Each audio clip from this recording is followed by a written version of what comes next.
Dear Papa Dudut, magandang tanghali sa inyo at sa lahat ng mga kabarangay natin. Pabati na rin ang isang manigong bagong taon sa ating lahat. Itago niyo na lamang po ako sa pangalang Rosette. 32 years old at nagtatrabaho bilang audit officer sa isang international company na nakabase dito sa Makati. Avid listener na talaga ako ng programa ninyong Barangay Love Story since pandemic at ngayon lang ako naglakas ng loob na mag-email ng aking istorya sa inyong istasyon.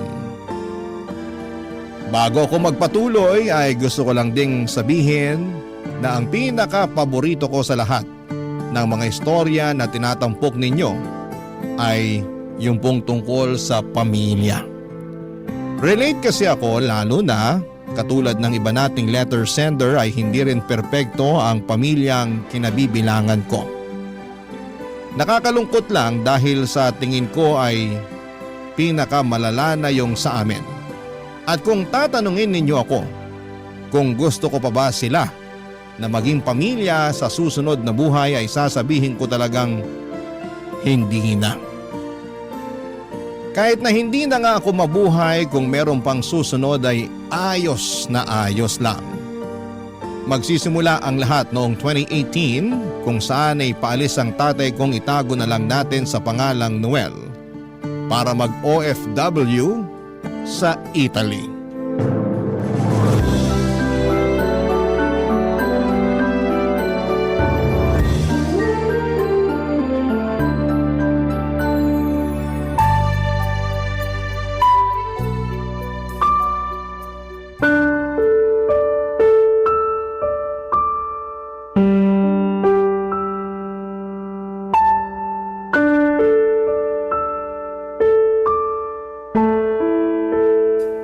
Aileen, nahanda mo na ba mga damit ko? Yung mga isasama sa maleta, nalagay mo na ba? Oo, nilagay ko na. Talaga lang ha? Kung ayaw mo maniwala, ititignan mo. Titingnan ko talaga. Oh, wala rito yung paborito kong damit. Nandyan. Wala nga. Tingnan mo. Halika rito, dali. Ay, teka. Huwag mo namang guluhin yung mga nakatupi. Paanong hindi guguluhin? Hinahanap ko nga rito yung sinasabi mong damit ko na nandito. Alin ba kasi yon? Oh, kita mo na? Wala talaga rito yung paborito kong damit. Kahit kailan ka talaga, wala kang kwenta. Sobra ka naman magsalita. Sobra raw. Totoo naman sinabi ko ah. Oh, pagbuksan mo yung kumakatok. Oo na. Anak, ikaw pala. May kailangan ka ba sa amin ng papa mo? Tatawagin ko lang po sana kayo para sabihin na nakapagluto na ako ng tanghalian natin. Kaya lang, hindi pa ako nakakalapit sa pinto naririnig ko na yung sigaw ni Papa. Ay, ganun ba? Wala yun. Nag-uusap lang kami. Anong nag-uusap? Hindi tayo nag-uusap kasi tatanga-tanga ka. Noel naman. Hindi mo ko dapat pinagsasalitaan ng ganyan sa harap ng anak natin. At bakit hindi? Nahihiya ka? Ewan ko sa'yo. Ano po bang problema? Yan kasing nanay mo, pinag-iimpake ko ng mga damit at gamit ko. Tapos hindi pa pala nalalagay yung paborito kong damit sa maleta. Sabi na nandyan na raw. Oh, nung hinanap ko, wala naman. Bakit kasi hindi na lang ikaw ang mag-empake para alam mo kung ano-ano yung mga ilalagay mo? Ayoko nga. Nakakatamad kayang gawin yan. Tsaka ikaw yung babae. Dapat ikaw gumawa niyan. Mali naman po yata yung katwiran niyo, Pa. Anong mali doon? Sige nga.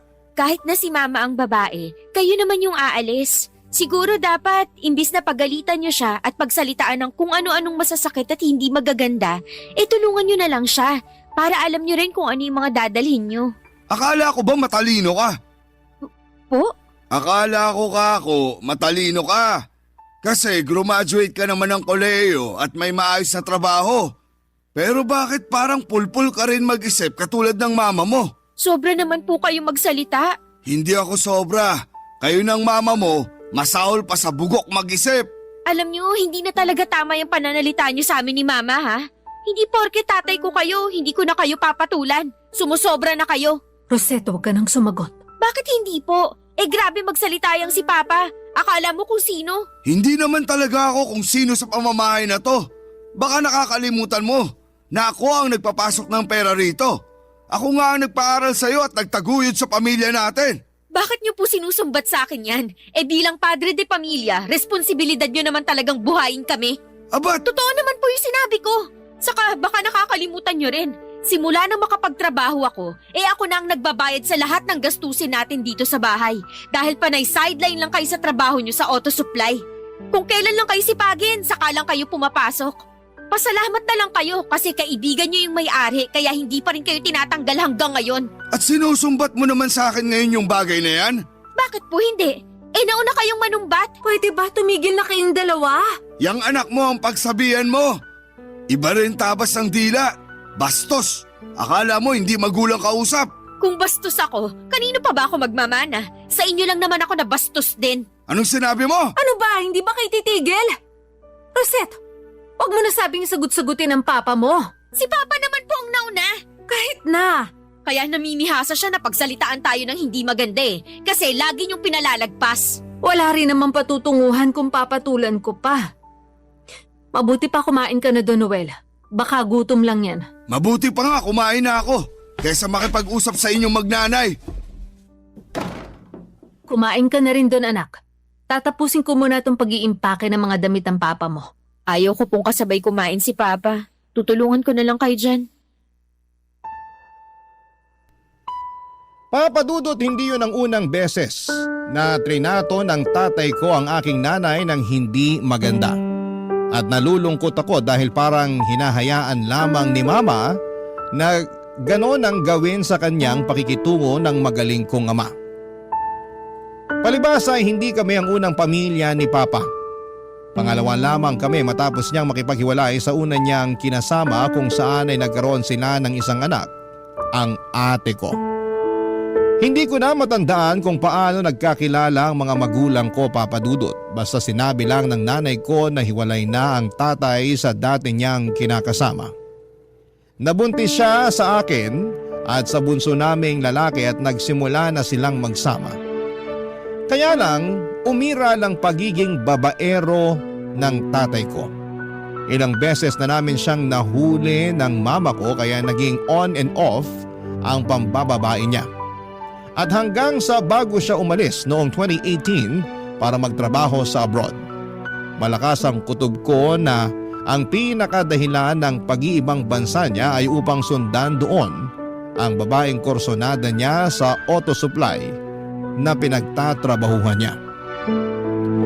Nabanggit kasi niya isang beses sa amin na plano nung magpunta sa Italy tapos ay makaraan lang ang isang buwan ay nagulat kami nang binalita niya sa amin na aalis din siya. Mabilis na lumipas ang 4 na taon, 2022 na noon at ni minsan simula nang umalis si Tatay Papa Dudut ay hindi pa siya umuwi sa amin para magbakasyon.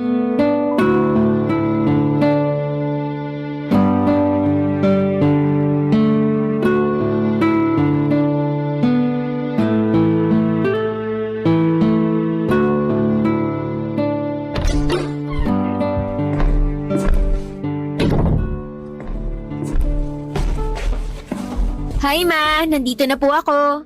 Oh, anak. Magmano ka muna. Mano po? Kumusta? Late ka na namang nakauwi. Na-traffic ka ba? Opo, grabe na talaga rito sa Pilipinas. Ang lala na ng traffic. Kaya nga Napanood ko sa 24 oras kanina. Bumper to bumper na naman daw lalo dun sa may EDSA. Maupo ka muna dali.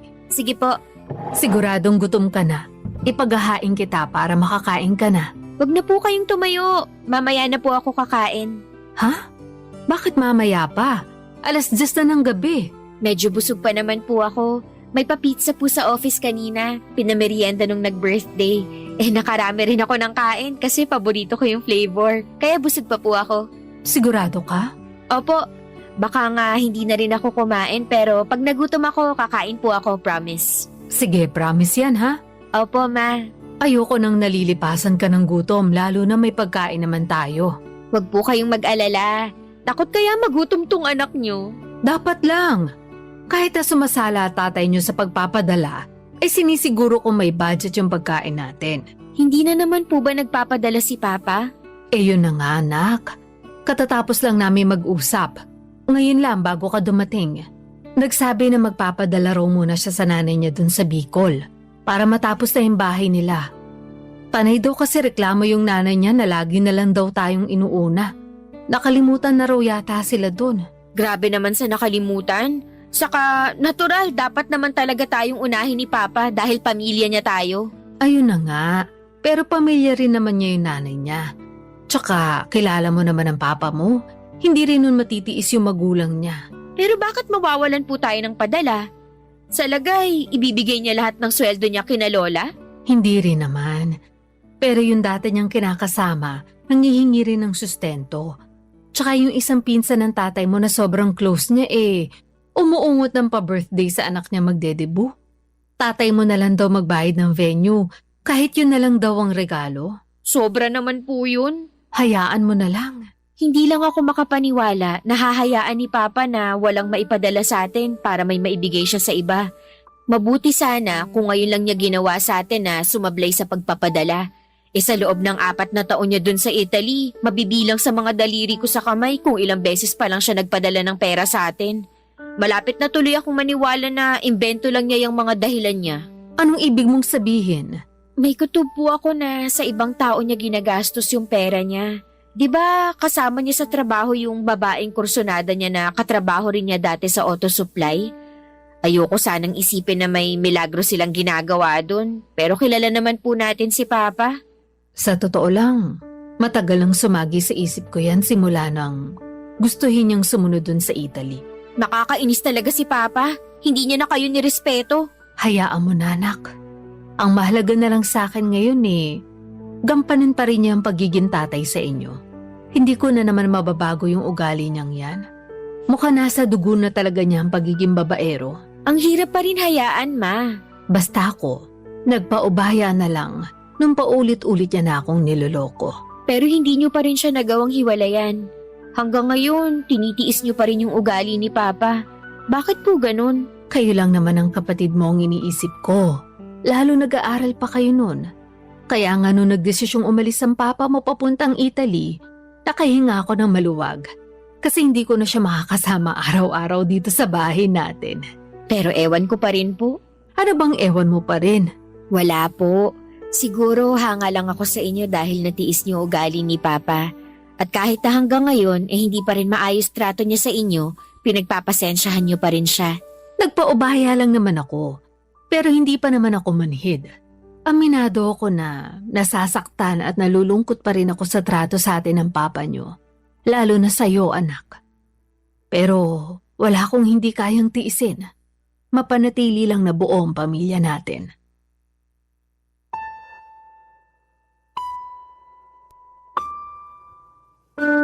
Papadudot awang-awa ako sa mama ko sa tuwing nagsasabi siya ng nararamdaman niya tungkol kay Papa. Sa kabila ng lahat ay hindi naman niya ito magawang hiwalayan. Kahit na may hinala na kami na ang pinakadahilan kung bakit hindi kami inuuwian ng tatay namin ay dahil sa babae nito ay pinagkibit balikat lamang ni mama ang lahat. At kahit na sinabi niya na ang mahalaga na lamang ay ang sustento ni Papa ay hindi pa rin namin yon ganong kadaling nakukuha sa kanya. Tumungtong na ako sa edad ko kung saan ay napagod na lamang akong intindihin ang mga magulang ko. Kumbaga nagsawa na lamang akong mangunsume sa tatay ko at sa pagiging babaero niya. Siguro nga Papadudot ay may bahagi sa akin na tinanggap na lamang na hindi ko na mababago ang pagiging taksil ng tatay ko sa nanay ko. At tungkol naman sa nanay ko na martir at mapagtiis, masasabi ko na minsan pinababayaan na lang din siyang magdusa sa sitwasyong pinili niya. Sa sitwasyon na pinili niyang magdusa kapiling si tatay. Barangay Love Stories. Barangay Love Stories. Papadudot alam kong hindi perpekto ang pamilya namin pero pakiramdam ko ay sumobra naman sa pagiging despalinghado. Bukod kasi sa pagkakaroon ng tatay na unfaithful at hindi nagsusustento sa amin ng maayos.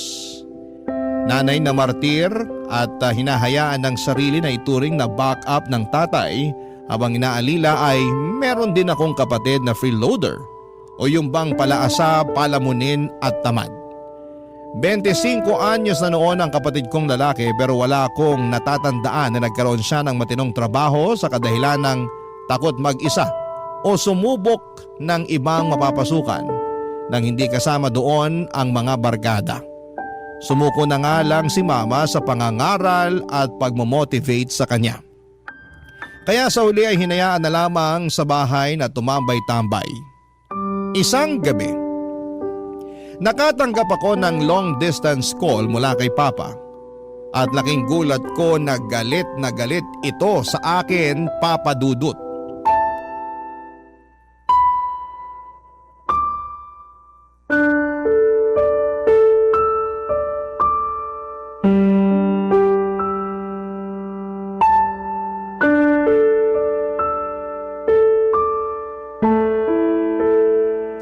Ano yung sinumbong sa akin ng kapatid mo? Pinagalitan mo raw siya nung hindi siya nagsaing kagabi. Tapos nagagalit ka rin daw sa kanya at sinasabihan mo siyang tamad? Tamad naman po talaga siya eh. Saka sinong di magagalit na pati pagsasaing, inaasa niya pa rin sa amin ni Mama.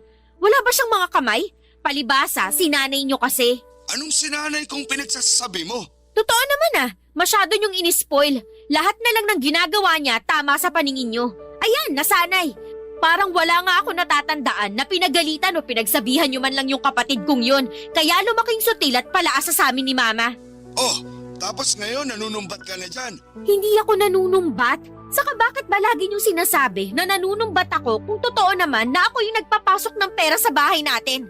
Ako yung nagbabayad ng mga bills at bumibili ng pagkain. Baka nakakalimutan mong nagpapadala rin ako sa inyo. Ay syempre, hindi po namin nakakalimutan yung padala nyo na madalas kulang at wala pa nga. Sumusobra ka na talagang babae ka. Manang-mana ka sa mama mo. Buti na lang nagmana ako kay Mama at hindi sa inyo dahil ewan ko na lang talaga. Pasalamat ka, nandito ako sa ibang bansa. Kundi nakatikim ka na talaga sa akin. Napakabastos mo. Kung bastos na ako, kumusta naman yung paborito nyong anak? Tamad na nga, palamunin pa. Dapat siguro siya yung pinagsasabihan nyo imbis na ako. Kasi alam ko mga responsibilidad ko sa pamamahay na to. Pag nakauwi na ako dyan, malalaman mong hinahanap mo. Wala po akong dapat malaman. Baka kayo meron. At ano naman yon? Maging responsableng tatay sa amin at kinakasama kay Mama. Ay, talaga naman. Ibababa ko na po yung tawag. Inaantok na ako. Sandali, kinakausap pa nga. Bukas po yan. Ano nangyari? Wala po. Anong wala? Umiiyak ka nga. Tsaka, papa mo ba yung kausap mo sa cellphone? Opo. Tumawag siya sa akin. Patulog na ako para lang pagalitan. Bakit naman niya ginawa yun? Yung magaling ko kasing kapatid, nagsumbong lang naman kay Papa na pinagalitan ko raw siya nung hindi nakasaing kagabi. Totoo naman yun, nagalit ako dahil pag-uwi ko wala pang pagkain. Di ba? Masama pakiramdam niyo nun. Tapos siya, busy lang sa paglalaro ng mobile games. Ako pagod din, galing sa trabaho. Gutom na ako noon, kaya nagalit ako. Ako naman na may kasalanan nun. Wala po kayong kasalanan. Sabi ko nga, masama pakiramdam niyo, di ba? Saka, alam naman niya yun. Palagi siyang nandito sa bahay eh. Ano, sa lagay, hindi niya napapansin? Ang hirap kasi sa kapatid ko, masyado niyong sinanay ni Papa. Lalo na si Papa, kasi paborito niyang anak yan. Hindi naman siguro. Ano pong hindi? Halatang halata naman kay Papa na palagi niyang pinapaboran yung kapatid ko. Pero pag ako, kulang na lang itakwil niya. Ano pang sinabi sa'yo ng papa mo? Marami, puro masasakit. Pero hindi ko naman siya masisisi kasi sinagot ko rin naman siya. Kaya nga dapat na nahimik ka na lang. Hindi ko po kaya. Lalo na nasa katwiran ako, Ma. Oh, kaso nagkakasakitan kayo ng papa mo. Masakit naman na po siya magsalita, wala nang bago dun. Saka hindi po ako katulad niyo na kayang magpaubaya at magtiis sa trato niya sa akin. Sobrang unfair niya lang kasi. Mas kampi pa siya sa kapatid ko na tamad at walang pakiramdam. Noon pa lang kasi gusto na ng papa mo magkaanak ng lalaki. Kaya nga tuwang-tuwa yun nung sinilang ko yung kapatid mo. Nandun na po tayo. Pero anak din naman niya ako. Kaya sana pantay yung trato niya sa amin. Lalo na sa akin na palaging sumasalo sa kakulangan niya sa pamilya natin bilang padre de pamilya. Kaya nga di ko na rin napigilan pagsabihan siya na dapat maging responsable siya sa atin eh. Sinabi mo talaga sa kanya yon? Opo, para alam niya. Sa tingin ko, alam naman ng papa mo yon. Pero hindi lang niya matanggap. Alam niya pero wala lang talaga siyang pakialam. Ayos lang na hindi siya makapagpadala sa atin ng regular kasi may iba siyang sinusustentuhan dun sa ibang bansa. Saka nandito naman ako para sumalo sa mga pagkukulang niya. Pero hindi niya ba naisip na nakakapagod na? Paano na lang kung wala na ako? As in, ngayon mismo, paano po kayo ng tamad kong kapatid?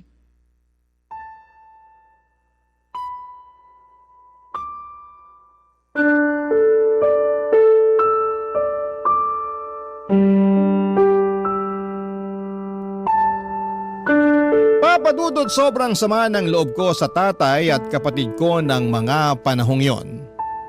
Para nila akong pinagtulungan. Masakit din sa akin na pinaramdam ng sarili kong ama na mayabang ako dahil may trabaho ako at tumutulong sa mga pangangailangan namin sa bahay. Pakiramdam ko tuloy na mga panahong yon ay napakawalang kwenta ko kahit na ginagawa ko naman ang lahat para itaguyod ang pamilya namin. Bagay na hindi nagagawa ng maayos ng sarili kong ama. Simula ng gabing yon ay nagising ang natutulog kong galit para sa tatay ko. Feeling ko ay nagsama-sama na lahat ng mga sama ng loob ko. Simula papadudot ng pabayaan niya kami at ng babae siya. Naging malayo din ang loob ko sa kaisa-isa kong kapatid dahil halatang paborito siya ng tatay namin. At ang tanging kakampi ko na lamang sa bahay ay ang mama ko. Sa kanya ko sinasabi lahat-lahat. Pero noong nag-2024, aminado ako na nalimitahan ako sa lahat ng bagay. Papadudot hindi rin kasi nakagagaan ang loob ko. Lalo na at nakikita ko na mabigat din ang pinagdaraanan ni nanay mula sa tatay kong wala naman sa hulog at walang pakialam sa amin.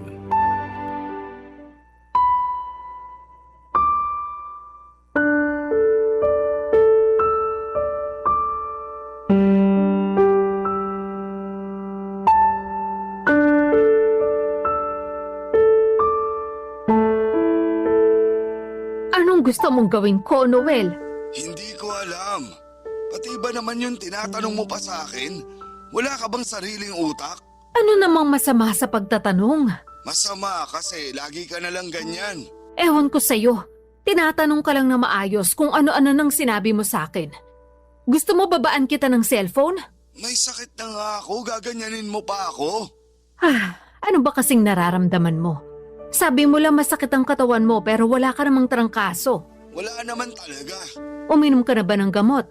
Oo, nawawala naman yung sakit pero bumabalik din. Akala ko nung una dahil lang sa bigat ng trabaho. Pero hindi eh. Pabalik-balik na. Tapos lagi rin ako nahihilo. Naiinis na nga ako eh. Sinubukan mo na ba magpatingin sa doktor dyan? Hindi pa. Saka mahal dito. Nangihinayang ako sa gagastusin ko. Noel naman, kung may nararamdaman ka na hindi na nadadala ng gamot, pumunta ka na sa doktor. Hindi ka ba nakakaintindi? Sinabing mahal dito magpagamot. Anong gusto mong gawin ko? Wala naman akong kapangyarihan para pagalingin ka. Ay nako, ewan ko sa'yo. Napaka-pilosopo mo. Ayaw na kitang kausap, lintik ka. Teka sandali!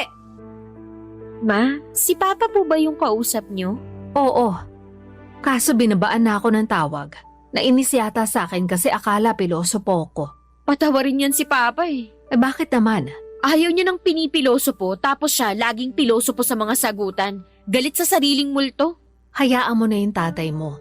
May pinagdaraanan din kasi. Talaga po? Oo. Dumadalas ang tawag sa akin na panay ang daing na marami raw masakit sa katawan niya. Una yung tagiliran, tapos mga buto-buto niya. Yung sa tuhod, sa paa rin, namamaga pa raw. Hirap daw siyang lumakad tapos madalas hinahapo. Hala, na paano kaya yun? Yun ang hindi ko masagot. Ano pong sinabi niyo? Sabi ko magpatingin sa doktor doon para malaman kung ano nangyayari sa kanya. Kaya lang tong tatay mo nanghihinayang sa perang gagastusin. Mahal daw kaya ayaw. Ang pinag-aalala ko, pabalik-balik na yung nararamdaman niya. Hindi na kaya ng mga iniinom niyang gamot. Si Papa talaga oh. Mas maganda nga na makapagpatingin siya sa doktor para tama yung reseta niyang gamot. Hindi yung basta-basta lang siya umiinom, masama rin yun sa kidney natin. Kaya nga anak. Ay, sa totoo lang hindi ko na alam ang gagawin sa papa mo. Masyadong matigas ang ulo. Matagal naman na pong ganyan si Papa. Kaya lang, ewan sa dahilan niya na namamahalan siya, pero may pambigay siya sa babae niya doon. Parang hindi naman yata patas yun. Hindi naman natin sigurado kung sa babae nga niya napupunta lahat ng sweldo niya. Kahit hindi tayo sigurado, malakas pa rin po kutob ko. Tingnan nyo, ni minsan ba umuwi siya rito sa atin para magbakasyon? Hindi naman, di ba? Tapos, dyan sa pagpapadala, sala sa init, sala sa lamig. Kumbaga, panapanahon. Pero kapag may kailangan siya sa atin, lalo na sa inyo, akala mo kung sinong hari mag-utos. Ura-urada pa gustong gawin. Nakakainis na talaga si Papa. Pag naaalala ko yung mga ginawa niya sa atin, lalo lang nadadagdagan yung galit ko sa kanya. Kaya lang, tatay mo pa rin siya. Hindi ka dapat nagtatanim ng galit sa kanya. Kahit tatay ko siya, wala naman po akong maitanim na pagmamahal para sa kanya. Meron pala, pero pang-unawa na lang at malapit na ring mawala. Kundi dahil lang talaga sa inyo, baka matagal ko nang hindi kinausap si Papa. Hindi rin naman kita masisisi, pero tama na yung pagsasalita mo ng ganyan sa papa mo. May nararamdaman na ngayon dun sa ibang bansa. Hindi ko maasikaso kasi malayo siya sa atin. Sus, nandun naman yung babae niya. Bakit sa'yo siya nagpapaasikaso? Rosette naman, Sorry ma, naiinis lang talaga ako. maawa ka naman sa papa mo. Sinusubukan ko naman po. Pero hindi ko lang mapigilang isipin na baka karma niya na yung nangyayari sa kanya ngayon. Papa Dudut, matapos ikwento ni Mama ang madalas na pagtawag sa kanya ni Papa para ireklamo ang mga nararamdaman itong sakit sa katawan ay napabuntong hininga na lamang ako. Kita ko kasi na problemado ang mama ko. Bukod doon ay labis din ang pag-aalala niya sa tatay kong wala namang halos pakialam sa amin. Hindi ko lang magets na sobrahan na ba siya sa pagiging martir at nakuha niya pa talagang isipin ang kapakanan ni Papa kahit na ni minsan ay hindi naman ito naisip ang kapakanan namin. Papa Dudut, siguro ay ganoon kapag umiibig ang isang tao. Nabubulag siya sa pagmamahal sa maling tao. Sa pagpapatuloy ng pagdaan ng mga araw ay lalong dumalas ang paglo-long distance call ni Papa. Hindi naman kasi ito makapagpatingin doon ng regular, kesyo malaki ang kailangang bayaran. At madalas niyang nirereklamo na wala na siyang sweldo, gawa ng mga nararamdaman niya sa kanyang katawan. Sa huli ay pareho na lamang kaming naawa ng mama ko kaya naman nag-decide na kung pauwiin dito sa Pilipinas si tatay para mapatignan namin sa doktor, Papa Dudut. Barangay Love Stories. Barangay Love Stories. Papa Dudut, umuwi dito sa Pilipinas si Papa noong November 2024. Pinagamot namin siya at natuklasan namin na may iba't iba siyang sakit na iniinda. Una na doon ay yung thyroid niya, diabetic din siya at may mga karamdaman tulad ng fatty liver. Mataas din ang kanyang uric acid. Kaya lagi niyang nirereklamo na madalas ay sumasakit ang kanyang katawan. Hindi naman problema ang pampapagamot sa tatay ko dahil beneficiary ko siya sa insurance o yung HMO ng aming kumpanya. Kaya nga mas pinili niya na dito magpagamot para makalibre siya. Pero ang usapan, babalik pa rin siya sa abroad dahil hindi pa naman siya tuluyang nag-resign sa pinagtatrabahuhan niya. Kahit nagalit ako sa tatay ko ay aminado akong naaawa ako sa kanya lalo na ng mga panahong personal ko nang nakita na umaaray siya sa mga masakit na bahagi ng katawan niya. Kita ko rin ang panlulumo niya matapos naming matuklasan sa mga examination at laboratory test na ginawa sa kanya ang mga sakit niya. Naisip ko nga na hindi magiging madali ang gamutan ng tatay at tama ako dahil marami-rami ring gamot ang nireseta sa kanya ng doktor niya, Papa Dudut.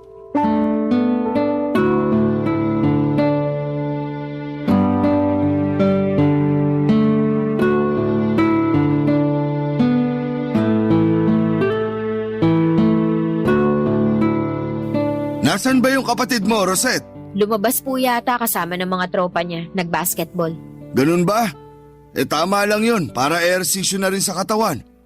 Naalala ko nung kabataan ko, ganyan-ganyan din ako. Oo nga, pero bata ka pa rin naman. Bata pa nga, kaso marami nang iniinda. Pero nagagamot pa naman daw, sabi ng doktor, di ba?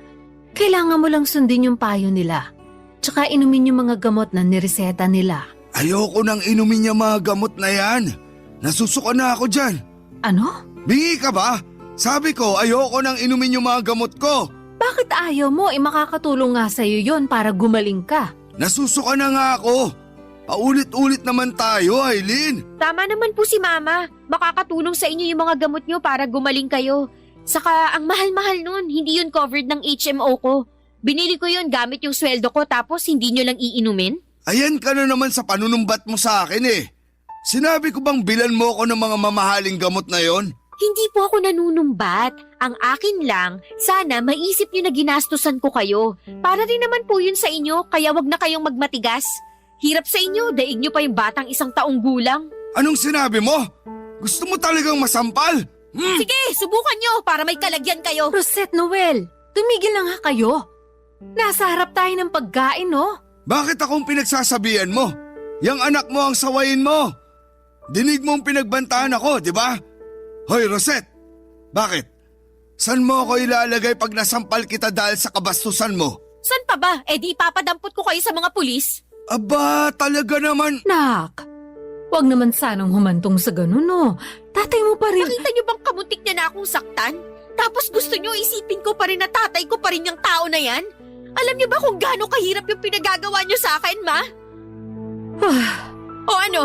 Hindi na po kayo nakapagsalita kasi totoo. Ang tagal-tagal kong inisip na tatay ko pa rin kayo sa kabila ng trato niyo sa akin at sa nanay ko pa. Palagi ko kayong pinagpapasensyahan kasi naaawa ako sa inyo. Nung sumasala kayo sa pagpapadala sa amin, hindi kayo nakarinig ng isang reklamo mula sa amin ni Mama, di ba? Kasi may trabaho naman ako at kaya ko pa naman suportahan tong pamilya natin. Pero ibang usapan na yung tumawag kayo para lang pagalitan ako dahil mas kampi kayo sa kapatid ko. Sa huli, pinagpasensyahan ko pa rin kayo, lalo na nung dumalas na yung pagdaing nyo na masakit ang katawan nyo. Pinauwi namin kayo rito para makapagpagamot. Inasikaso kayo ni Mama mula nang tumapak kayo sa pamamahay namin. Pero ni minsan, simula nung umalis kayo para mag-abroad, hindi nyo kami naalalang uwian dito. Tapos ngayon, ginastusan ko kayo sa mga gamot nyo para lang sabihin yung hindi nyo naiinumin kasi nasusuka kayo? Anong klaseng utak po ba meron kayo? Sagutin nyo ako! Bakit nananahimik kayo dyan bigla? Diba? Lagi kayong hindi nauubusan ng mga katwiran? Kahit nga bulok na at baluktot, tinutuwid nyo pa rin kasi ayaw na ayaw yung pinagsasabihan kayo. Anak naman, tama na, please. Huwag mo nang pagsalitaan ng ganyan yung papa mo. Walang mali sa mga sinabi ko sa kanya. Saka, ayan na naman kayo sa palagi niyo akong inaawat kapag nagsasalita ako ng totoo kay Papa. Minsan, hindi ko mapigilang isipin na mas kampi pa kayo sa kanya kaysa sa akin. Hindi totoo yan. Wala akong kinakampihan sa inyo ng papa mo. Hindi ko na alam kung maniniwala pa ako sa inyo eh. Mas martir pa kayo kaysa sa mga bayani natin. Mabuti pa, matulog na po ako. Nawala na ako ng gana kumain. Papa Dudut, 2 linggo lang ang leave ni Papa pero masasabi ko na hindi talaga mabuti ang ilang araw pa lang na pagsasama namin sa iisang bubong. Kung umasta kasi siya, akala mo ay kung sinong don sa pamamahay namin. Harap-harapan niyang inaalipin si Mama kahit na maliit na bagay tulad ng pagkuha ng tubig niya at sa pag-abot ng remote ng TV na pwede naman niyang gawin ay inuutos pa sa nanay ko. Mabuti sana kung baldado siya. Baka pwede ko pang palagpasin pero hindi naman. Madalas din silang magkampihan ng kapatid kong tamad kaya na-stress kami ng nanay ko. Sobrang sama ng loob ko dahil imbes na maging mapayapa ang pansamantalan niyang pag-uwi sa bahay ay naging magulo pa. Kaya nga hindi ko na napigilang makapagsalita ng masakit sa kanya noong minsang nagkasagutan kami. Marami ako naisip ng mga panahong yon. Una ay kung bakit sa dinami-dami ng pamilya sa mundo, sa ganitong klaseng pamilya pa ako napabilang. Napakamalas ko naman kung ganon. Mabilis na nagdaan ng araw, mas naging mabigat sa akin ang pananatili ng papa sa bahay. Kaya para maiwasan na uminit ang ulo ko sa kanya ay madalas akong nag-overtime sa trabaho. Para kung makauwi man ako sa amin ay tulog na sila at gano'n na lang din ang gagawin ko. Maaga rin akong umaalis upang maiwasan na magpang-abot pa kami. Tuluyan ako na wala ng pakialam sa tatay ko kahit na magkasama pa kami sa iisang bubong ng mga panahong yon, Papa Dudut.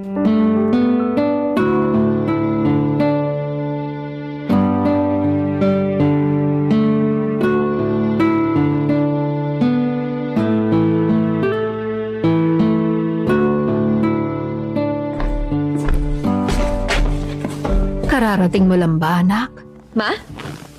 Opo, kararating ko lang po. Pero bakit gising pa kayo? Hinintay talaga kita. Galing lang ako sa CR. Tapos narinig ko parang may nagbukas ng pinto. Kaya naisip ko na ikaw na agad yan. Okay po, pero bakit niyo po ako inantay? Gusto sana kitang kausapin. Pero kumain ka na ba?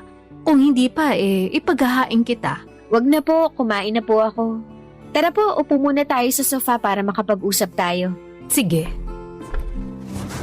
Tungkol saan po ba yung pag-uusapan natin? napapansin ko kasi na madalas late ka nang umuwi. Tapos maaga ka aalis. Hindi ko alam kung nakakakain ka pa ba ng mabuti. Kasi hindi na kita napaghahanda ng baon lalo sa umaga. Sa gabi, hindi mo naman kinakain yung mga pagkain na tinira ko sa iyo. Nag-aalala lang ako sa iyo, Rosette. Sorry po, Ma. Tungkol sa bagay na yan, kumakain naman po ako. Madalas nga lang sa office at lagi lang po ako umu-order kahit na magastos. Bakit nga? Pwede naman kitang ipaghandahan ng baon mo. Ayoko lang po na gawin nyo yun. Nagtatampo ka pa rin ba sa akin? Sa amin ng papa mo? Sa totoo lang, opo. Sinadya ko po na magpalit ng uwi at umalis ng maaga para hindi ko kayo makita at makausap. Hanggang ngayon kasi masama pa rin ang loob ko sa inyo. Naiintindihan ko naman. At alam ko malaki rin talaga yung pagkukulang at kasalanan namin sa iyo ng papa mo. Opo, pero syempre hindi ko pa rin naman po kayo kayang tiisin. Nagtatampo ako sa inyo pero namimiss ko pa rin kayo. Lalo ka na, Ma. Kasi ikaw lang naman talaga yung kakampi ko rito sa bahay natin. Kahit na minsan kinukonsinti mo si Papa at yung kapatid ko. Alam ko, ikaw pa rin yung pwede kong asahan na malalapitan pag kailangan ko. Oo naman. Sinabi ko sa iyo nung bata ka pa na hindi mo lang ako mama. Best friend mo rin ako. Kaya dapat lang na magsabi ka sa akin ng mga nararamdaman mo. Natatandaan ko nga po yan, pero may aaminin po ako sa inyo. Ano yon? Hindi na po ako masyadong nagkukwento sa inyo. Sinarili ko na lang po yung nararamdaman ko dahil wala rin namang magbabago. Kahit na magreklamo pa ako sa inyo ng paulit-ulit tungkol sa ugali ni Papa, hindi niyo pa rin naman siya hihiwalayan eh. Alam ko sa kabila ng ugali niyang yun, mahal na mahal niyo pa rin siya. Hindi naman mahal na mahal. Siguro mahal lang kasi meron kaming pinagsamahan at may mga anak kami. Kayo yun ang kapatid mo. At saka naaawa ko sa sitwasyon ng papa mo ngayon. Tingnan mo, hindi nga siya maasikaso ng mga taong tinulungan niya minsan. Pati nung babae niya dun sa Italy kung totoo man na may relasyon sila. Sa atin pa rin siya umuwi at tayo pa rin ang kailangan niya. Pero di ba ang unfair nun? Kasi pag masaya yung nangyayari sa kanya, ibang tao kasama niya. Pag malungkot at mahirap, sa atin siya pumupunta. Unfair nga, pero siguro ganun na lang ang papel natin sa buhay ng papa mo. Kaya nga hindi rin kita masisi nung pinagsalitaan mo siya na masakit. Sa tingin ko natauhan din naman siya, pero hindi lang niya kayang aminin. Yan ang hirap kay Papa, masyadong ma-pride. Oo, at kahit na siya pa ang magmukhang masama, hinding-hindi niya ibababa yung pride niya. Pero huwag ka mag-alala, kinuusap ko na naman siya. Ano pong pinag-usapan niyo? Marami. Sinumbat ko sa kanya lahat-lahat ng mga hinanakit at sama ng loob na kinimkim ko. Simula pa lang nung araw na nagloko siya. Sinabi ko rin ang mga kapabayaan niya sa atin. Wala na akong pakialam kung may nararamdaman siya kasi mas matalas pa rin naman ang dila niya kung makapagsalita sa atin. Kahit na may sakit siya. Ano pong sabi ni Papa? Wala, natahimik. Tapos nun umalis na ako para maligo. Grabe, iba pala sa pakiramdam kapag nailabas mo lahat ng mga kinikimkim mo. Nung matapos ako maligo, nakita ko nagluluto ng tanghalian. Gulat nga ako kasi hindi naman niya yung ginagawa simula nung umuwi siya rito sa atin. Kung ako yung nakakita, baka magulat din ako. Pero hindi po ba kayo natakot? Natakot saan? Kasi baka nilagyan niya ng lason yung pagkain niyo matapos nung lahat-lahat ng mga sinabi niyo sa kanya. Sobra ka naman. Biro lang po. Pero masaya po ako na sa wakas nasabi niyo na kay Papa yung mga bagay na dapat niyang marinig mula sa inyo. Oo nga eh. Naisip ko na lang na kung magbabago siya, edi mabuti. Kung hindi, mabuti pa rin. Dahil hindi tayo naging kasing sama ng ugali niya. Lalo ka na anak, sa kabila ng mga pagtitiis mo sa papa mo. Salamat na rin kasi may anak siyang katulad mo.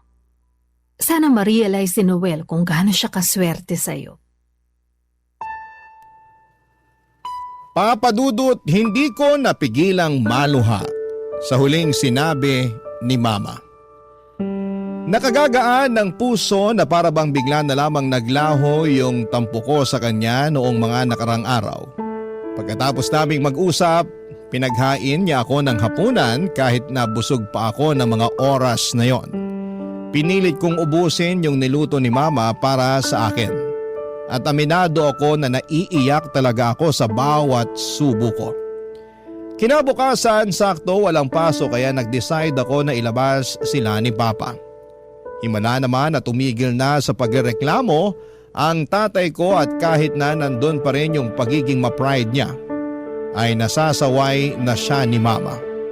Yun ang unang beses na lumabas kami bilang isang pamilya. Sa kasalukuyan ay nakabalik na sa Italy si Papa at tuloy-tuloy naman ang pag-inom niya ng maintenance medicine niya.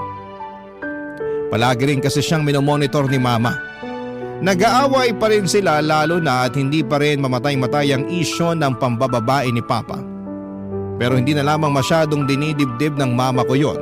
Kaya nga para pansamantala niyang makalimutan ang sakit sa ulo na hatid ni Papa ay nilalabas ko na lamang siya para malibang. Oo, nakakainis kasi parang tumatandang paurong si tatay. Pero ayoko namang guluhin ang buong buhay ko sa pangungon sumi sa kanya. Mas nakafocus ako ngayon kay nanay at sa sarili ko at tungkol naman sa kapatid kong bunso ay freeloader pa rin siya. At walang ambag sa bahay kundi ang magreklamo. Buti na lang at hindi pa siya nakakabuntis dahil baka palayasin ko na talaga siya. Maraming salamat po Papa Dudut, sakaling mapili po ninyong i-area ang storya ng buhay ko. Ang masasabi ko lang sa mga kapwa ko breadwinner at pareho ng pinagdaraanan sana ay mas maging magaan ang susunod na taon para sa atin. Dahil deserve nating maging masaya at mabuhay sa isang stress-free environment. Hanggang dito na lamang po ang sulat ko. God bless and more power sa Barangay Love Stories. Ang inyo forever kapuso at ka-Barangay Rosette.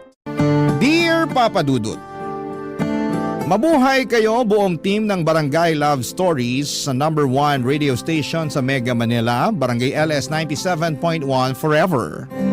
Ako nga pala si Brian, 35 years old at gusto ko lang idulog sa inyo ang problema at kwento ko tungkol sa babaeng nililigawan ko. Siya si Barbie, 25 years old at sosyal. Na-challenge ako noong simula dahil baka high maintenance, pero inassure naman niya ako na hindi siya ganong klase ng babae. Ora lang daw talaga niya ang pagiging sosyal. Kaya mas lalo ko siyang nagustuhan.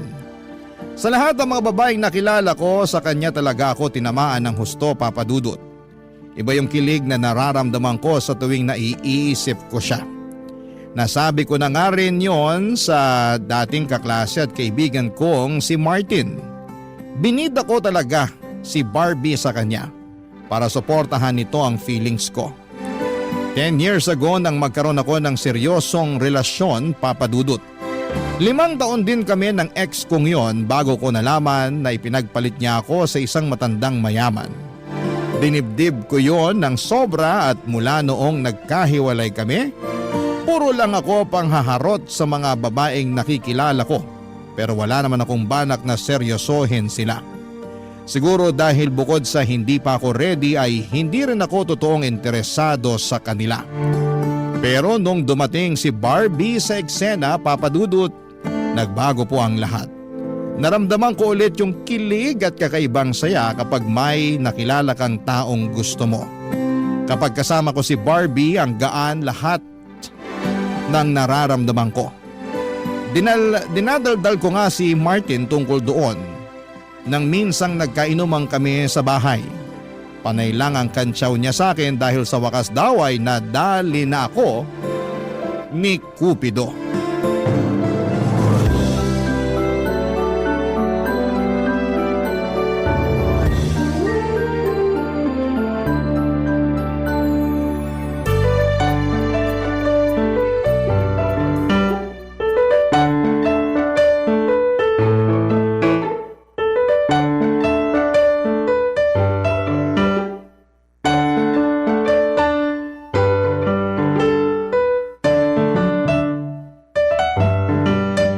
Himala talaga na bigla kang nagpainom ah. Huwag mo nang punahin. Baka mausog at hindi na ito maulit. Iba talaga kapag in love. Handang gumastos, makapagyabang lang sa kaibigan. Hayaan mo na ako. Ngayon na nga lang tumibok tong puso ko eh. Ang corny mo, pre. Bakit ganyan ka na? Nabetsin ka ata ng sisig eh. Awat ka na sa pulutan ha. Sobra ka ha. Inaya nga kita mag-inuman para masuporta mo tong nararamdaman ko tapos panaybasag ka naman dyan. O sige na, magkwento ka na dali. Basta o-order pa ako ng sisig ha. Akong bahala sa lahat ng gastos ngayon. Basta makinig ka lang kasi ang saya ko talaga. Parang nahanap ko na si Dawan eh. Nakaw, delikado tayo ah. Ganyan na ganyan din linyahan ko kay Marie Chris dati. Pero nasan kami ngayon? Ayun, binlock na namin sa Facebook ang isa't isa. Huwag mo naman akong takutin. Bakit? Kabado 20 ka na? Sinisira mo moment ko eh. Biro lang. O sige na, naniniwala na akong siya yung Dawan mo. Ano nga ulit pangalan niya? Barbie. Wow! Pangalan pa lang parang ang ganda na. Parang Barbie Fortesa ba ang datingan? Sa kinis at kasimplihan. Oo pre. Tapos yung kaseksihan parang si Julian San Jose. Pangkalendaryo. Jackpot ka na dyan pre. Huwag mo nang pakawalan. Hindi ko na talaga papakawalan. Alam mo nang matagal din akong broken sa ex ko eh. Kaya nga natutuwa ako na may nakilala ka na ulit eh. Pero sigurado ako, hindi ka na naman magpapakita sa akin kasi puro kay Barbie na yung oras mo. Hindi ako ganun ha. Anong hindi? Nung kayo nung ex mo nun, ni Anino mo, hirap hagilapin eh. Tapos nung nag-break kayo, lagi mo akong kinukulit. Tsaka ka lang nakakaalala kapag single at miserable ka eh. Huwag ka mag-alala. Kahit maging kami ni Barbie, hindi na tayo magagaya tulad ng dati. Magkakaroon pa rin ako ng time sa'yo. Kinilabutan ako pre. Parang bromance ah. Parang kabit mo ako, parang yun yung tunog. Ano ba yan? Panira ka talaga kahit kailan. Pero hindi ka pa pala sinasagot ng Barbie mo? Okay lang naman sa akin. Hindi naman ako nagmamadali. Ayos lang sa akin to para mas makilala pa namin ang isa't isa. Mabuti yan, pero dapat wag rin masyadong mabagal, ha? Kasi baka mamaya masalisihan ka pa. Tapos yung mga kasabayan mo, itsurang Raver Cruz, tas may pa-abs na mala David Licauco. Yari tayo. Teka, paano mo nalaman na may abs si David Licauco? Siyempre, nakafollow ako sa kanya sa Facebook. Top fan nga niya ako kasi pinupusuan ko lahat ng pictures niya. Hindi ko pinalalampas. Abado ako sa'yo ha. Kala ko babaeng hanap mo. Si David Licauco pala. Gumaganti ka sa pangaasar ha. Kaya tinan mo, makakabawi ako sa'yo, umanda ka. Pero pre, seryoso na to. Masaya ako para sa'yo. At sana si Barbie na nga talaga. Kasawa ka kasing makita na palipat-lipat ng babae. Talo mo pa mga bubuyog. Alam mo di magtatagal, magwewelga na sila. Talo mo pa sila sa pag-ikot sa mga bulaklak eh. Hindi na ako lilibot sa ibang bulaklak. Si Barbie, sapat na. Basta tandaan mo rin pre, kapag broken ka kay Barbie, pwede mo akong ayahin uminom. Basta libre mo lahat, lalo na yung sisig. Loko, hindi ako mabobroken kay Barbie. Itaga mo yan sa abs ni David Licao ko. Nagkantsawan pa kaming muli ni Martin at saka pinagpatuloy ang masayang inuman. Kung saan-saan na napadpad ang usapan namin. Pero hindi matanggal sa isipan ko si Barbie, Papa Dudut. Kahit magkausap kami ni Martin ay panayang sulyap ko sa cellphone ko. Magka-chat kasi kami ni Barbie at hinayaan naman ako ni Martin kahit alam niyang wala sa inuman ng focus namin. Panay na lang din ang kantsaw niya sa akin dahil hindi ko na raw matanggal ang ngiti ko habang kausap si Barbie. Paano ko ba naman kasi gagawin yon ay punong-puno ng kilig ang dibdib ko.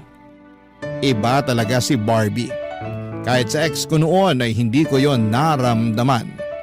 Feeling ko talaga si Barbie na ang the one. Nakadagdag din kasi na masipag siyang mag-reply sa panghaharot ko sa kanya. Kaya mas ginanahan ako, Papa Dudut.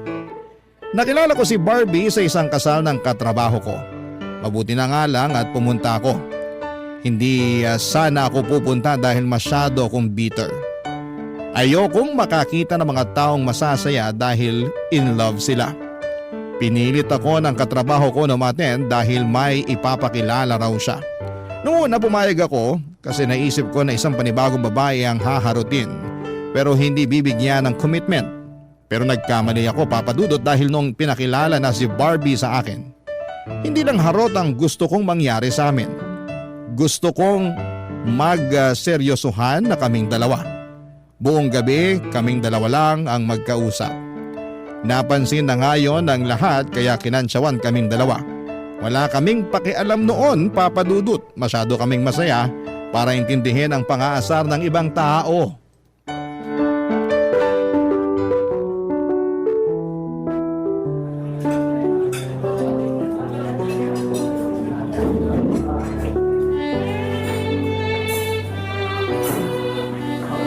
Brian, okay lang ba sa'yo na dito tayo kakain? Nagulat nga ako na dito tayo kakain. Hindi ba mahal dito? Napapanood ko to sa mga vlogger eh. Oo, pero masarap naman daw ang pagkain dito. Tsaka maganda rin ang ambience. Bawing-bawi sa ibabayad natin. Ako magbabayad dito. Ako nagyaya eh. Talaga ba? Di ba nakakahiya? Ayos lang, ano ka ba? Lalaki ako, kaya dapat ako magbayad.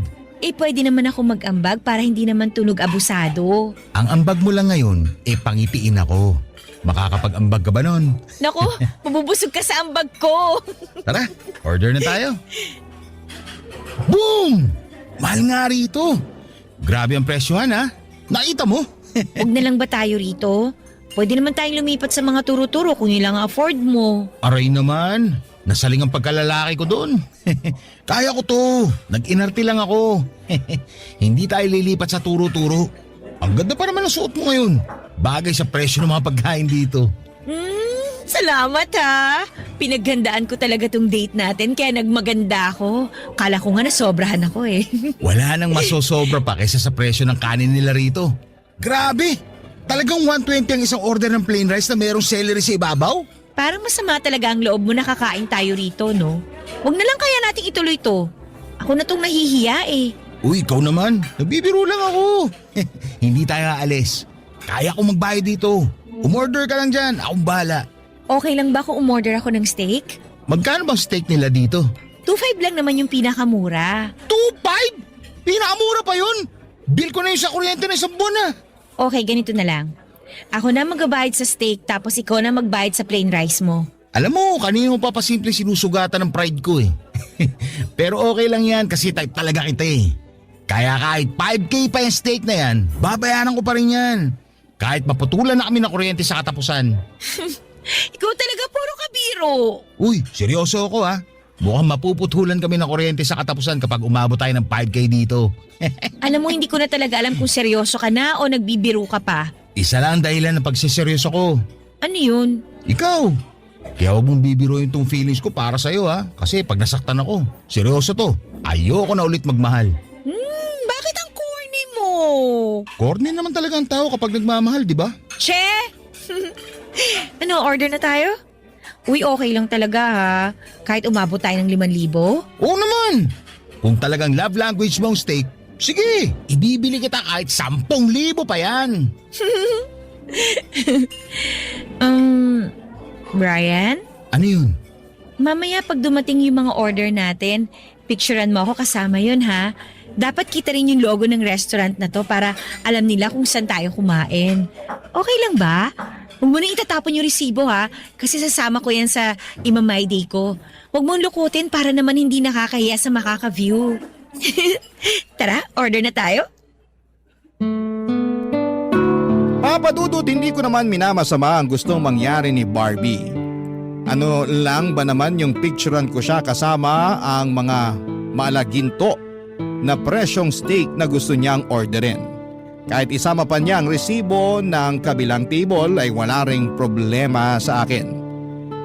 Ganoon naman kasi ang uso lalo na para sa mga Gen Z. Kailangang i-flex ang good moments. Natuwa lang din ako na siguro i-consider ni Barbie na good moment yung date namin. Noong dumating na nga yung mga order namin ay panay ang picture ko sa kanya. Lahat ng anggulo na gusto niya. Nahirapan pa akong isama pati yung logo ng restaurant kasi nga ay medyo malayo yon sa amin. Pero nagawan pa rin namin yon ng paraan. Kumukulo na ang sikmura ko pero hindi pa kami tapos magpicturan. Medyo lumamig na yung mga in-order naming steak at hindi na tuloy nakakatuwang kainin. Pero ayos lang kasi nakita ko naman ang saya ni Barbie. Priceless moment na yon sa akin. Panay ang check niya sa mga pictures na kuha ko sa kanya, Papa Dudut. Halos hindi na nga rin niya ako kausapin dahil nakatutok na siya sa cellphone niya. Pinost na pala niya kaagad pagkatapos niyang lagyan ng mga tamang filter ang pictures. Hinayaan ko pa rin siya kahit gusto ko na sanang makipagkwentuhan sa kanya. Ang dami ko pa namang baong kwento sa kanya tungkol sa sarili ko. Pero mukhang mas interesado siya sa mga pangpupuso ng mga friend niya sa Facebook. Nakafeel ako ng lungkot ng gabing yon. Dahil hindi man lang kami masyadong nakapag-bonding, Papa Dudut. Tapos mahigit 5,000 piso pa ang ginastos ko. Sa madaling sabi, parang luging investment yon sa akin. Pero ayos lang kasi nakita ko namang masaya si Barbie. Barangay Love Stories. Barangay Love Stories. May kaya naman ako sa buhay, mga kabarangay. Hindi ko lang kasi yon pinagsasabi sa iba dahil pakiramdam ko ay hindi naman kailangan. Galing ako sa mayamang angkan sa Batangas. Naambunan na rin ako syempre ng yaman pero gumawa pa rin ako ng sarili kong daan para mapatunayan ang sarili ko. Hindi ko inasa sa pamilya ko ang ikakaunlad ko, Papa Dudut. Proud ako sa sarili kong pagod at tiyaga ko ang nagtulak sa akin sa maayos na buhay. Madalas akong mailang kapag binabati ng mga kakilala ko ang yaman ng pamilya ko. Ayokong umakto na parang may ambag ako roon. Oo, at swerte akong napunta ako sa pamilyang hindi problemado sa pera. Pero mas gusto kong sa sarili kong gawa ko nagkaroon ng ipangbabayad ko sa lahat ng mga kailangan ko sa pang-araw-araw. Magkaiba naman kami ni Barbie. Hindi siya lumaki sa mayamang pamilya pero nagsumikap din naman siya tulad ko. Hindi nga lang din talaga ganun kalaki ang kanyang sahod. Napansin ko na mahilig siyang bumili ng mga magagarang gamit at kumain sa mga mamahaling restaurant. Doon talaga kami nagkaiba. Mas trip ko kasi yung mga simple lang na gamit at nakakabusog na kainan kahit na hindi ito kamahalan. Pansin ko kasi na puro branded ang gamit ni Barbie. Nung una inakala kong mayaman talaga siya pero nalaman ko na galing siya sa hirap at kahit papaano ay nakakaraos naman. Pinaliwanag niya sa akin, Papa Dudut, na mahilig lang talaga siya sa mga mamahaling gamit dahil nawawala raw ang stress niya sa buhay kapag nakakabili ng mga yon. Ang importante naman daw ay wala siyang natatapakang tao sa mga hiling niya at hindi pa naman daw siya nababaon sa utang. Hindi man ako komportable sa naging sagot niya pero tinanggap ko yon. Kaya lang ay parang na-turn off ako minsan nang mag-date kami sa isang luxury mall. May ginawa siya at hindi ko yon nagustuhan.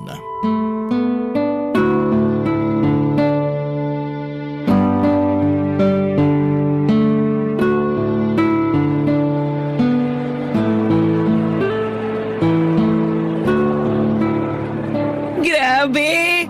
Ang bango talaga ng mga syala na mall, no? Ibang-iba sa mga mall na pangmasa. Ang lakas makayaman. Bihira ako pumunta rito kasi ang mamahal nga ng mga benta. Nakakatakot silipin yung price tag.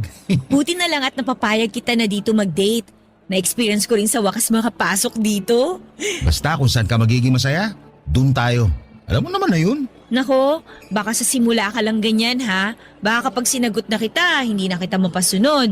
Kahit gumawa pa tayo ng kasulatan na magiging under ako sa'yo habang buhay. Ikaw talaga. Pag ako sinumpong baka totohanin ko yan. Sige ka. Uy, Brian! Ano yun? Tingnan mo tong bag na to. Ganda. Mukhang mahal. Huwag na natin lapitan, baka magasgasan. Ay, hindi pwede. Pasok tayo sa loob. Please. Gusto ko lang talaga mahawakan tsaka mapicturan. Ang alam ko, bawal magpa-picture sa mga luxury bags pag hindi naman bibilhin. Para hindi raw magawa ng replika. Sino ba nagsabi sa'yo na hindi ko bibilhin? Ay, bibilhin mo nga. Joke! Siyempre hindi, no? Hindi ko yan afford, pero gusto ko lang hawakan. Magpunos ka maigi ng kamay mo, ha? Baka mamaya nagmamantika yung kamay mo. Naku, madali tayo niyan. Huwag ka mag-alala. Mukhang hindi ako susumpungin ng pasma ko ngayon. Halika na! Sabi nila, pagpapasok ka raw sa mga luxury shop, huwag ka raw papahalata na mahirap ka kasi hindi ka nila i-entertain. Mukha namang nahahalata na nila na hindi tayo mayaman. Kasi walang lumalapit sa atin para mag-assist. At mukhang ginajudge pa tayo nung isa ro sa sulok, oh. Hayaan mo siya. Hindi rin yan makakapalag sa atin kasi may SOCMED na. Huwag niya tayong ma-discriminate ha, kasi talagang ipopost ko siya sa Facebook. Hindi naman siguro tayo aabot sa ganun. Oh, sige na, hawakan mo na yung bag para matapos na makakain na tayo. Huwag mo ko madaliin. Moment ko to. Brian, ang ganda ng bag na to. Tingnan mo. Dahan-dahan lang sa paghawak, ha? Kasi tinitignan na nila tayo eh. Ayan, mukhang papalapit na yung isa. Huwag ka kasing kabahan. Harangan mo ko saglit. Harangan? Bakit? Para hindi nila makita na pipicturean ko tong bag. Bawal ngang picturean yan. Kaya nga simple tayo, di ba? Harangan mo ko dali bago sila makalapit. Sige, pero dalian mo, ha? Ayan, nakadalawang picture na ako. Okay na to, tara na. Mabuti pa nga. May picture na ako, hawak yung pangarap kong bag. Grabe yung kaba ko dun, ha? Buti, nakalabas na tayo bago nila tayo usasain. Wala na akong pakialam sa kanila, no? Basta masaya ako na meron na ako ipopost mamaya sa Facebook ko. Ipopost mo talaga? Eh, hindi mo naman binili, ha? Kahit na, kunwari na lang na nabili ko na. Di naman nila malalaman yun. Konting crop lang sa pictures ko kanina, magmumukhang sa akin na yung bag. Pero paano kung may ibang makahalata o makaalam? Eh malalaman lang nila yon kapag sinabi mo. Kaya itiko mo lang yung bibig mo ha. Atin-atin lang to. Okay? Nagmadali na nga kaming lumayo sa pwesto namin yon para makahanap na kami ng pwedeng maupuan. Panay na kasi ang pangungulit ni Barbie na maupo na kami para ma-edit at ma-post na niya ang pictures na kuha niya kasama ang pangarap niyang bag. Napunta kami sa isang Chinese restaurant. Mas ipopost kesa umorder. Ako na tuloy ang nahiya sa waiter na pabalik-balik para ma-check kung may orders na kami. Ang tagal din bago niya na-edit ang mga pictures. Kasi raw yung mga naunang inuna nito na ayusin ang edit niya. Nagmukhang hindi sa kanya yung bag. May gusto sana akong sabihin sa kanya pero alam kong ikakasama niya ng loob yon. Nakahiyaan ko na ring magpakatotoo sa kanya kasi ayokong ma-offend siya sa akin. Lalo na't gusto ko na talaga siya, Papa Dudut. Iniisip ko na lamang na yun naman na siguro ang huling beses na gagawin niya ang mga bagay na yon. Pero hindi nangyari ang iniisip ko. Sa next date namin, gusto ulit niyang bumalik sa luxury mall na yon para magsukat naman ng mga mamahaling damit at magpapanggap na OOTD niya ang suot niya. Buti sana kung binili niya pero pinahirapan niya lang ang mga nag-a-assist sa kanya. Wala siyang binili maski isa. Sabi niya hindi pa raw niya afford bilhin yon kaya makukontento na siya na i-post na lamang yon at magkunwaring sa kanya talaga ang mga yon. Wala naman daw magtatanong basta wag lang daw akong sasagot kung sakaling may mga has na magtanong tungkol sa mga ipinopost niya. Ganon na siya kakomportable sa akin, Papa Dudut. Nakwento ko yon kay Martin nang minsan akong dumalaw sa kanila.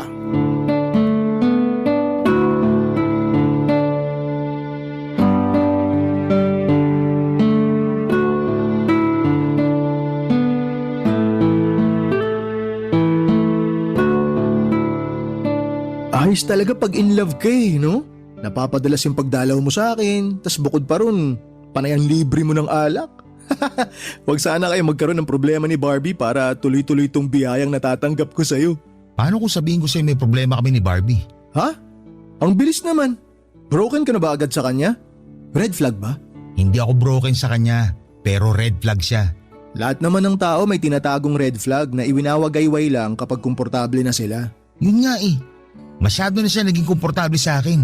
Kaya hindi na siya nagatubili na iwagayway yung red flag niya. Ano ba kasing nangyari? Niloko ka ba niya? Nanlalaki ba? Binastos ka ba niya? Parehong hindi. Huwag mo na akong pahirapang manghula, pre. Anak ka naman ng tipaklong eh. Hindi naman masyadong mahal tong painom mo para stressin mo ko kakahula sa problema mo kay Barbie. Grabe to. Nagiging red flag ka talaga pagdating sa alak, no? Eh ano nga kasing nangyari? Social climber siya. Ha? Paano mo nasabi? Mahilig siya mag-post sa Facebook ng mga mahal na gamit. Uso naman yan ngayon. Basta galing sa pinaghirapan mo, wala namang problema. I-flex mo lang. Yun na nga ang problema. Kasi hindi naman niya gamit yung finiflex niya. Andun pa sa mall naka-display yung gamit. Tapos magpipicture siya at ipopost siya sa Facebook na kunwari gamit niya yun. Baka naman nagbibiro lang siya. Alam mo naman mga kabataan ngayon. Hindi, iba yung kaso ni Barbie. Siya pa mismo nagsasabi sa akin na huwag ko ipagsabi sa iba na ginagawa niya yun. Kami lang daw dapat ang makaalam. Diyan ka naman red flag, pre. Kasi sinabi mo sa akin. Sinabi niya palang huwag mo ipaalam sa iba. Alam mo bagay kayo, parehong mapula mga watawat nyo. Iwagayway mo pa yung iyo. Seryoso na kasi Martin. Kilala mo naman ako. Ayoko sa mga social climber. Wala naman siyang nasasaktang ibang tao sa ginagawa niya. Hindi naman niya ninanakaw yung mga yon. Picture lang naman. Hindi ba't parang pagdanakaw na yung ginagawa niya? Parang inangkin niya yung isang bagay na hindi naman sa kanya. Inuwi ba niya? Hindi naman, di ba? Uulitin ko picture lang yun. Wag mo masyadong palakihin yung issue. Hindi naman na sana lalaki tong issue, kaya lang paulit-ulit na nangyayari. Ako na iniiyak kada may pinopost siya na mamahaling restaurant at mga gamit. Minsan nga, may fine dining restaurant kaming nadaanan.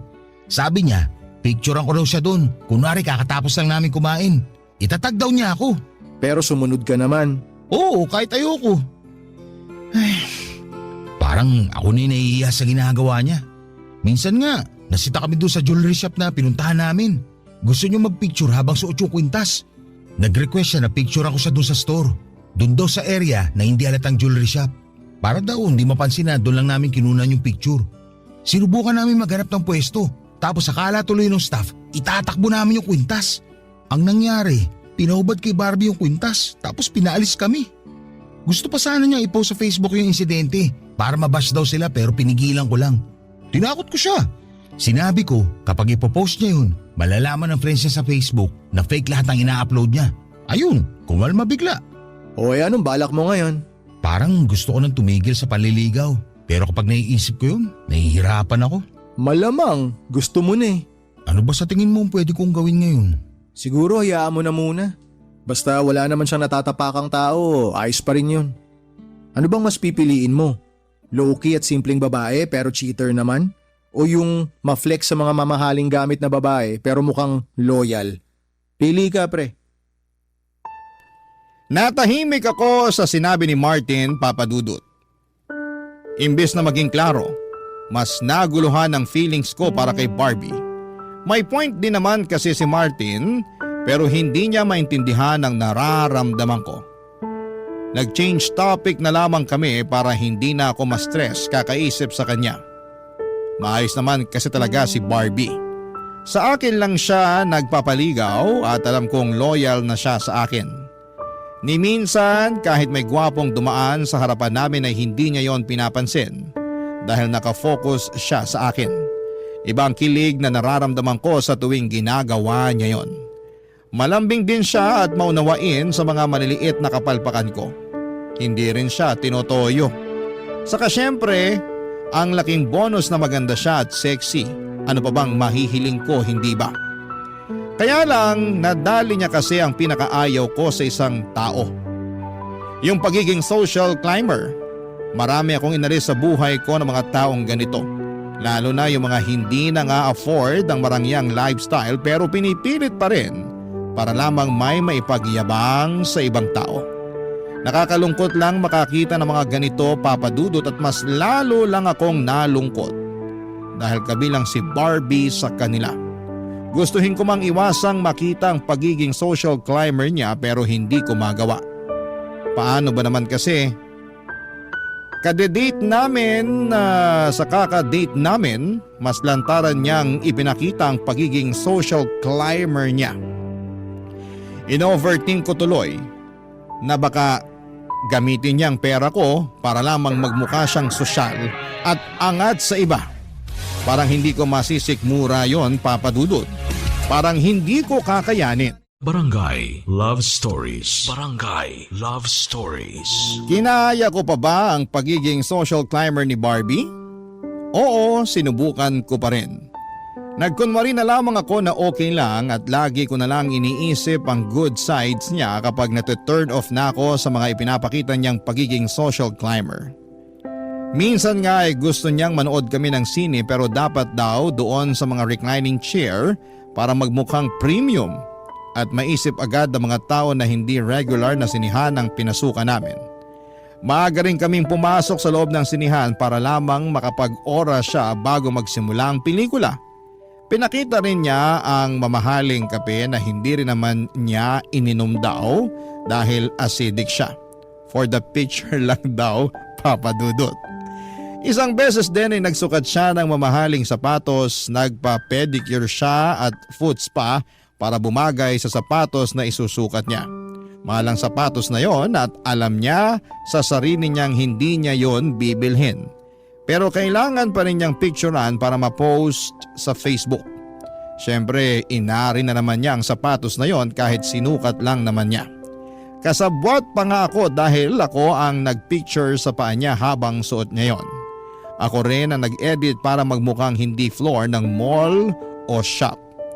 Nakakahiya talaga yon pero ginawa ko pa rin kasi habang tumatagal, nahuhulog naman na ang puso ko sa ibang magaganda niyang kinikilos. Doon naman siya bumabawi.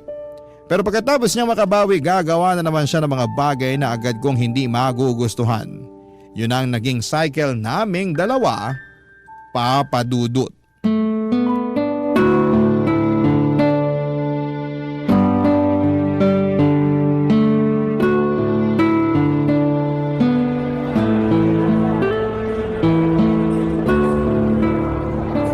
Napagod yung pa akong umaura, ha?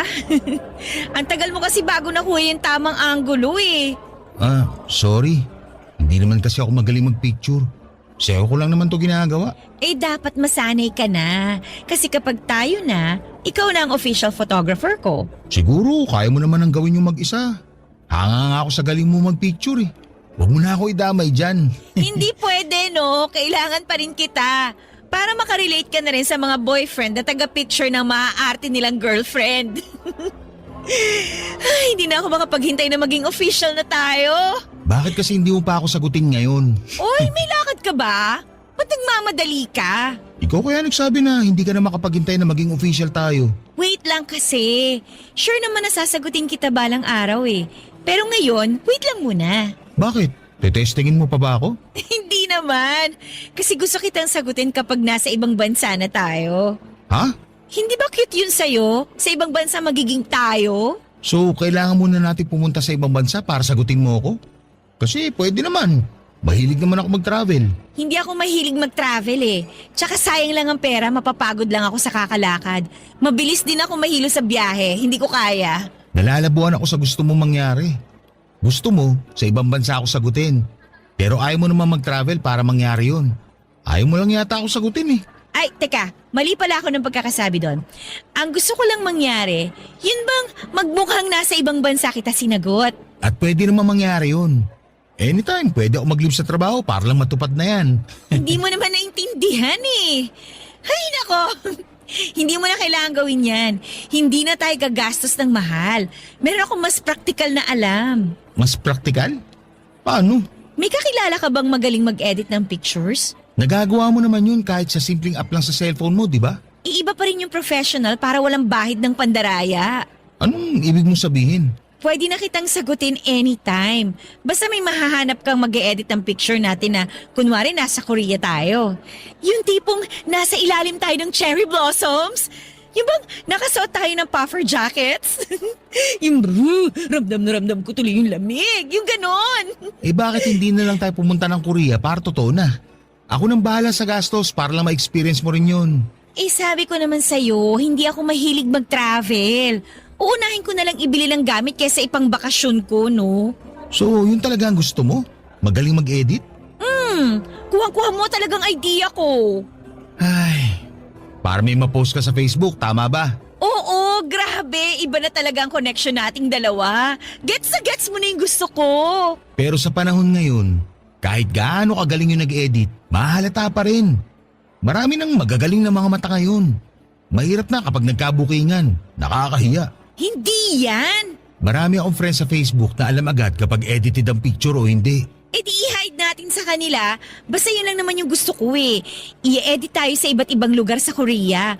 Gusto ko yung mga sikat na tourist spot doon ha. Tsaka kung pwedeng mag-edit na may kasama tayong sikat na artista sa Korea. Di ba? Kunwari kasama natin nagsasamgyupsal. Perfect yun, di ba? Perfect yun. Parang hindi ako sigurado kung gusto ko yan. Alam ko na bibigla ka pa lang ngayon. Pero mamaya pagka uwi mo, marirealize mo na maganda yung idea ko. At least, hindi ka nagagastos pang travel natin, di ba? Kailangan lang nating magpanggap. Hindi ako makapaniwala sa sinabi ni Barbie, Papa Dudut.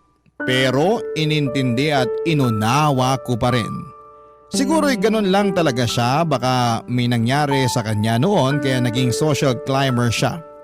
Sinubukan pa rin niya akong kumbinsihin tungkol sa ideya niya. Umuo na lamang ako para tumigil na siya. Pero ayoko talaga. Buong gabi na magkasama kami at wala siyang ibang bukang bibig kundi ang matuloy ang plano niya. Hindi pa rin ako nagsasalita tungkol doon. Nagtampo tuloy siya dahil nahalata niyang naiinis na ako. Nagpahatid na siya sa bahay at hindi niya ako tinext o chinat man lang. Nalungkot ako kaya minessage ko siya at sinabing payag na ako sa gusto niya. Naghanap talaga ako ng magaling mag-edit ng picture para magmukhang nasa Korea kami. Nagbayad ako ng malaki para lamang magawa yon. Natuwa si Barbie nang makita mga picture na inedit. Doon na niya ako sinagot.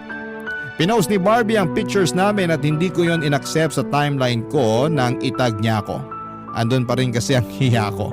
Lalo na't nag-copy-paste din siya ng quote mula sa ibang magkarelasyon na vlogger.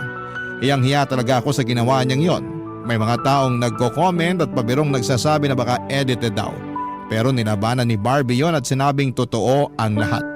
Nag-comment pa siya ng flight tickets namin kunwari pero kinuha lang niya mula sa internet ang mga yon.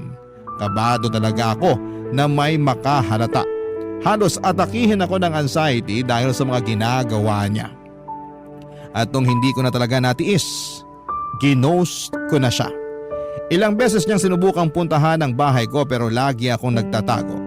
Hindi ko siya kayang harapin dahil baka hindi ko ma-filter ang dapat kong sabihin sa kanya, Papa Dudut.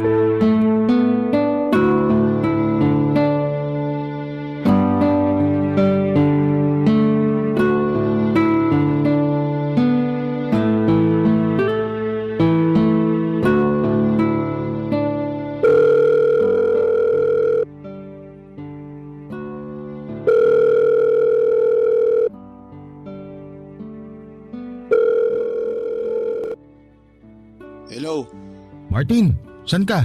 Siya tayo? Alas 10 pa lang ng umaga, pre. Okay na yan. Mag-almusal ka na tapos punta mo na ako dito sa bahay. Ako nang bahala sa lahat. Ano bang nangyayari sa'yo? Bakit ang aga-aga, alak agad ang bungad mo? Teka, naghiwalay na ba kayo ni Barbie? Paano mo nalaman? Lahat ng taong broken nag-aayang uminom sa umaga. Bakit kayo naghiwalay? Kasasagot niya lang sa'yo, di ba? Walang formal breakup. Ginost ko na lang siya.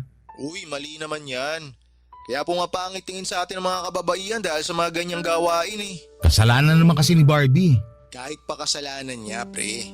Dapat tapusin mo pa rin ng maayos para hindi na umasa yung tao.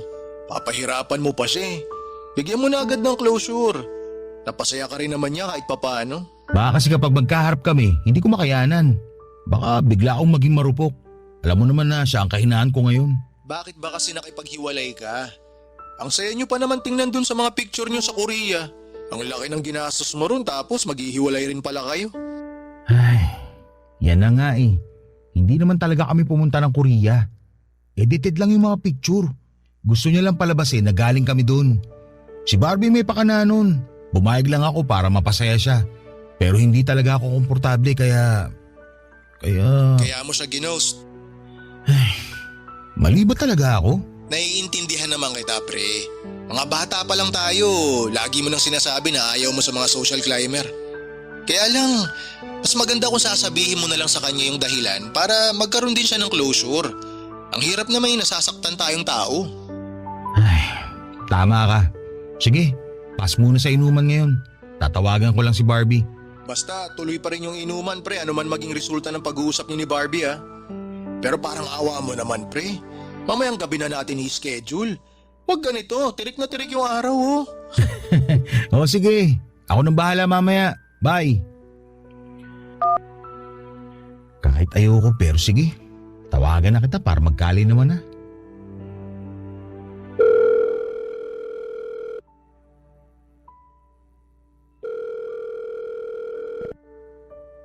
Oh, mabuti naman at nagparamdam ka na. Sorry kung natagalan bago kita tinawagan. Kulang nga tong tawag eh. Kailangan mo magpakita ng personal sa akin.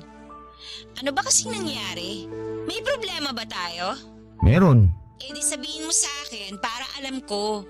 Hindi yung bigla ka na lang nawawala. Talo mo pang babaeng may toyo. Barbie, gusto ko lang mag-sorry kung hindi ako nagparamdam sa'yo ng ilang araw. Eh ano ba kasing dahilan? Bakit hindi ka na lang bigla nagparamdam? Kasi ayoko na. Anong ayaw mo na? Bala ko talaga na i-ghost ka eh. Para hindi na ako mahirapan na sabihin sa'yo yung totoo. Kasi alam ko masasaktan ka. Pero hindi naman tama na gawin ko yun sa'yo. Kaya tumawag ako para formal na makipag-iwalay. Ang galing mo rin no? Matapos mo akong makuha tsaka ka biglang aayaw. Pare-pareho talaga kayong mga lalaki eh. Sa una lang kayong magaling. Gusto naman talaga kita eh. Hanggang ngayon. Huwag ka na magsinungaling. Yan ang pinakaayaw ko sa lahat eh. Hindi ako nagsisinungaling. Ay. Kaya gusto ko na rin aminin sa iyo yung totoo para hindi rin mabigat to sa dibdib ko. Barbie, social climber ka. Hindi ko yun nagustuhan. Ano social climber? Hindi ako ganun no? Kapal ang mukha mo ah. Simpleng tao lang ako na simpleng mga bagay lang ang gusto. Sige, ganito na lang. Hindi ako natuwa sa mga pinost mong mamahaling gamit sa Facebook. Lalo't hindi naman sa iyo yun. Huli na rin talaga yung pagpapa-edit mo ng pictures natin na kunwari nasa Korea tayo. Doon talaga ako nadali. Ayoko na. Eh di sana sinabi mo sa akin yan. Tsaka wala naman akong ginawang masama ah. Nagnakaw ba ako? Nanira ba ako ng ibang tao? May mga tao bang napariwara dahil sa mga post ko? Wala naman di ba? Ang babaw ng panghuhusga mo sa akin. Barbie, ang gusto ko lang sana. Kung tuloy ang sasabihin mo, baka mamaya hindi pa kita matansya. Tama lang na maghiwalay na tayo. Sinubukan kong tawagan muli si Barbie para ipaliwanag ang sarili ko. Nasaktan ako na hindi niya ako nagawang maintindihan. Pero sa huli ay sinukuan ko na rin lalo't pinagbumuran niya ako sa text. Blinak na rin niya ako sa lahat ng social media accounts niya. Maraming nag-message sa akin na mga screenshot ng mga parinig niya sa akin sa Facebook. Ako ang nagmukhang masama. Tinanggap ko naman yon at hindi ko na kailangang ipaliwanag ang side ko dahil ginawa ko lang ang sa tingin kong tama para sa sarili ko. Hindi naman enough na gusto mo lang ang isang tao. Dapat din ay makakabuti siya para sa mga pinaglalaban mong prinsipyo sa buhay.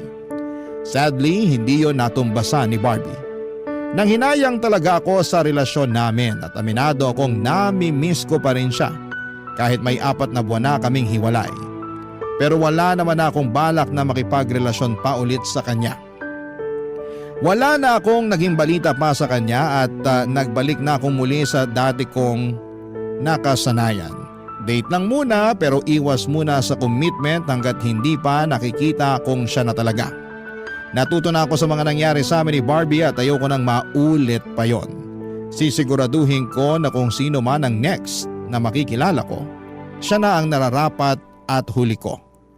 Ayoko nang sumugal sa maling tao para sa akin at hindi na ako papayag na unahin ko lagi ang kilig at landi. Meron pang mas malalim doon para mas tumibay ang pundasyon ng magiging relasyon namin kung sino man siya. At habang wala pa siya ay maghihintay lamang ako. Gagawin ko muna ang mga bagay na nagpapasaya sa akin at makukontento sa sarili ko. Aayusin ko ang mga maling nakagawian ko at balang araw kapag nagkita na kami ng the one ko, hindi na ako magkakamali na piliin siya at ipaglaban. Dahil sigurado na ako sa mga desisyon ko sa sarili ko dahil minsan ay nagawa ko ng piliin kung ano ang mas tama para sa sarili ko. Maraming salamat po sa pagbasa ng aking liham. Ako ang inyong kabarangay forever, Brian.